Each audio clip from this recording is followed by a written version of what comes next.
اس کی لائن کا علم تھا نا. تو حیران پریشان, یہ واز تو ہو نہیں رہا. تو کبھی دلیپ کمار کی باتیں شروع ہو گئیں, کبھی راج کپور کی شروع ہو گئیں, اور کبھی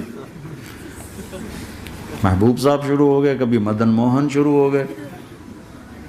وہ آدھا گھنٹہ تو یوں ہی گزر گئے. تو آدھے گھنٹے کے بعد میں نے کہا جی ہمارا تو ٹائم اوور کا نہیں, اٹھیں چلے ادھر چل کے بیٹھتے. وہ کھانے کی ٹیبل پر تھے تو ہم وہاں جا کے بیٹھ گئے. پھر وہیں باتیں شروع ہو گئیں. جب اس کا سارا خوف دور ہو گیا اور ریلیکس ہو گیا, اس میں پونے گھنٹے سے 50 منٹ گزر گئے تھے. تو پھر میں نے کہا عامر بھائی آپ حج پہ آئے ہیں, اگر آپ اجازت دیں تو آپ کو اپنے نبی کا حج سنو. کہنے لگے ہاں جی ضرور سنائی. پھر میں 1.25 گھنٹہ بولتا رہا اور وہ ایسے کر کے یہاں سے وہ یوں نہیں ہوا, 1.25 گھنٹہ ایسے بیٹھ کے یوں سنتا, ہلا نہیں اپنی جگہ سے. لوگ محبت کے بھوکے ہیں, تم فتوے دینا شروع کر دیتے. جنید جمشید کے بارے میں مجھے پتہ چلا کہ ساتھی اس کے گھر کھانا نہیں کھاتے کہ حرام کمائی. تو وہ بہت ڈس ہارٹڈ ہے, نیا نیا تبلیغ میں آ رہا تھا. میرا آگے کہیں سفر تھا, جماعت میں جا رہے تھے, کراچی سے آگے جانا تھا. تو میں نے اسے فون کیا کہ میں آ رہا ہوں, میں کھانا تیرے گھر کھاؤں گا. تو وہ کہنے لگا میرے گھر؟ میں نے کہا ہاں تمہارے گھر. پھر کہنے لگا میرے گھر؟ میں نے کہا ہاں تمہارے گھر. کہا واقعی میرے گھر؟ میں نے کہا ہاں واقعی تمہارے گھر. کہا یہ تو میرا تو گھر تھا, کوئی نہیں کھانا کھاتا, کہتے حرام ہے. میں نے کہا میں اتنا بڑا مولوی نہیں ہوں, میرا گزارا ہو جائے گا.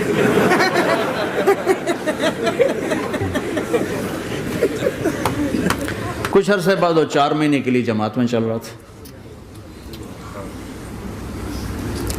لوگوں کو محبت. میں رائمنڈ میں بیٹھا تھا, ایک شخص آ گیا, کہا جی وہ مبارک سینما لاہور میں تھا, اس کا مالک آ رہا تھا چند دنوں سے رائمنڈ. آج وہ کچھ گھر سے لے کر آیا تو ایک دی وہاں کسی رائمنڈ میں کسی کو پیش کی, تو اس نے انکار کر دیا, میں نہیں کھاتا, آپ کی کمائی حرام ہے. تو بہت زیادہ شرمندہ ہو رہا. میں نے کہا اسے لے آؤ جلدی سے میرے پاس. وہ اس کو لے کر آئے. تو میں نے کہا جی کیا نام ہے؟ کہا جی ہارون. کیا کرتے ہو؟ تو اس نے سر یوں کر لیا, مجھے چھوٹا سا بزنس ہے. میں نے کہا کیا بزنس ہے؟ بس چھوٹا موٹا بزنس ہے. میں نے کہا بھائی بتاؤ تو صحیح. کہ سینما ہے, سینما ہے. میں نے کہا کون سا سینما؟ مبارک سینما. مبارک. میں نے کہا مبارک؟ ہاں وہ جس میں شمع پروانہ میں نے دیکھی تھی وہ مبارک صاحب اس کے جو اونر تھے. پہلے ان کی فوٹو آتی تھی, مر گئے تھے وہ, ان کا سیڈ میوزک چلتا تھا, بعد میں فلم چلتی تھی. وہ مجھے ایسے دیکھنے لگا کہ یہ کیا کہہ رہا ہے. اور میں نے اسے یوں دوستی لگائی. دن کے بعد دیکھا تو اتنے بڑی داڑھی کے ساتھ 4 مہینے لگا.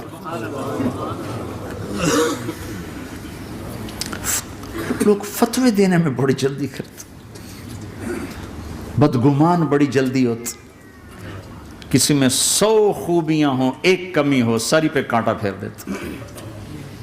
میں اپنے ڈیرے میں تھا, ایک انجینئر پڑھا لکھا بڑا آ گیا, تم تبلیغ والے منافق ہو, تم تبلیغ والے جو ہے اوپر سے کچھ ہو اندر سے کچھ ہو, یہ کرتے یہ کرتے یہ کرتے. شروع میرے ڈیرے میں تھا, مجھے بولنا نہیں تھا, میرا مہمان تھا. مہمان تو جوتا بھی مارے تو ہمیں سہنے کا حکم ہے. میں چپ کر کے سنتا رہا. جب وہ سارا کچھ بول بیٹھا تو میں نے کہا بھائی صاحب اللہ تعالیٰ نے پرفیکشن نہیں مانگی, کاؤنٹنگ کہا ہے, کاؤنٹنگ کروں گا.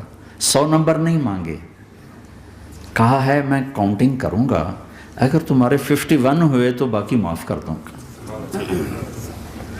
تو جو گناہ عیب ثواب آپ بتا رہے ہیں, ممکن ہے اللہ معاف کر دے ان نیکیوں کی وجہ سے جو تبلیغ والے کر رہے ہیں. اور کسی کو برا کہنا یہ اپنے برا ہونے کی پہلی نشانی ہے. میرے نبی نے فرمایا کسی کے برا ہونے کے لیے یہی کافی ہے کہ دوسرے کو برا کہے. یہ میں اسے نہیں کہا, یہ ویسے آپ کو بتا رہا ہوں, اس کو یہ میں نے نہیں کہا, آپ سے عرض کر رہا ہوں کہ میرے نبی نے فرمایا کہ کسی کے برا ہونے کے لیے اتنا ہی کافی ہے کہ دوسروں کو برا سمجھو. میں نے کہا اللہ نے کاؤنٹنگ رکھی ہے, کاؤنٹنگ. اور میں نے کہا یہ جو حکومت پاکستان ہے یہ کوئی اتنی اچھی حکومت نہیں ہے، لیکن یہ بھی اپنے رعایا کے لیے اتنی رحم دل ہے کہ جو لڑکا 33 نمبر لے اس کو پاس کر دیتے ہیں، 67 نمبر نہیں لیے کوئی بھی نہیں کہتا کہ تو فیل ہے، سب کہتے تو پاس ہے، تو پاس ہے، تو پاس ہے، فیل ہونے کا تانا کوئی نہیں دے سکتا، پاس ہے، ٹھیک ہے۔ میں نے کہا اللہ اس حکومت پاکستان سے کروڑوں گنا زیادہ مہربان ہے، پتہ نہیں کون سی نیکی پہ مہربان اگر جاؤ، لیکن جو کہ مزاج بن گیا ہے تنقید، یہاں تک ایک کہنے لو جی دیکھو جی نور جہاں 27 رمضان مر گئی، شب قدر مر گئی، میں کہا اللہ تے کیس کرو ہن جا